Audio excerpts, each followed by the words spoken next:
Pemerintah Amerika Serikat atau AS menyoroti penggunaan metode pembayaran Quick Response Code Indonesian Standard atau KRIS dan Pasar Mangga 2 Jakarta. AS merasa keberatan atas implementasi metode pembayaran KRIS. Pasalnya perusahaan AS tidak dilibatkan dalam perumusan kebijakan KRIS oleh Bank Indonesia, meskipun terdampak secara sistemik atas penerapan tersebut.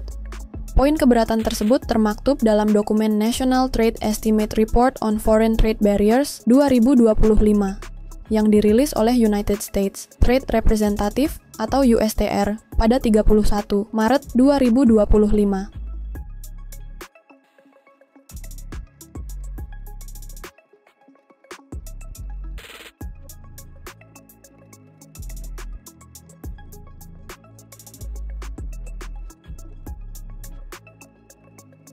AS juga mengkritik minimnya perlindungan hak kekayaan intelektual alias HKI di Indonesia.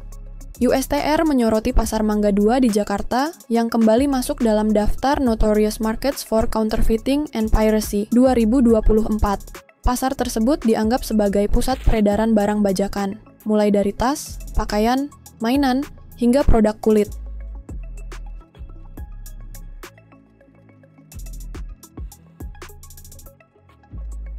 AS menganggap penegakan hukum di kawasan ini masih lemah, dengan surat peringatan yang tidak efektif dan minimnya penindakan pidana terhadap pelaku pelanggaran. Sebab itu, lembaga tersebut mendorong Indonesia mengambil langkah penegakan hukum yang tegas dan meluas, termasuk oleh Satuan Tugas Penegakan HKI. Selain kedua sektor tadi, AS juga menyoroti sejumlah sektor lain mulai dari investasi, layanan kesehatan, waralaba, hingga layanan telekomunikasi, serta perdagangan digital.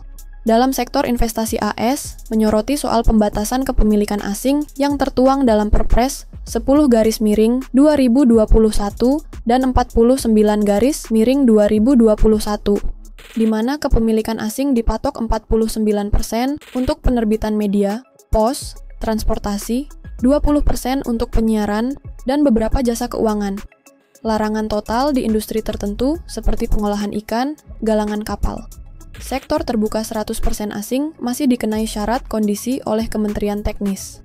AS juga menyoroti kewajiban divestasi di pertambangan, yang mana perusahaan asing wajib melepaskan 51% saham kepada pemilik lokal dalam jangka 15-20 tahun. Kebijakan itu dianggap menambah risiko investasi jangka panjang. AS juga menyoroti pemberian subsidi pemerintah kepada rakyatnya. Indonesia disebut belum melaporkan subsidi apapun ke Organisasi Perdagangan Dunia alias WTO sejak 2019.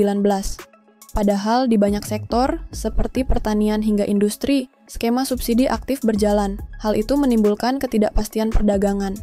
Dokumen USTR itu dirilis seiring dengan kebijakan Presiden AS Donald Trump untuk mengenakan tarif resiprokal sebesar 32% terhadap produk ekspor asal RI. Kebijakan itu ditempuh lantaran Indonesia dinilai dengan mempunyai hambatan tarif dan non-tarif yang dianggap merugikan kepentingan bisnis Amerika.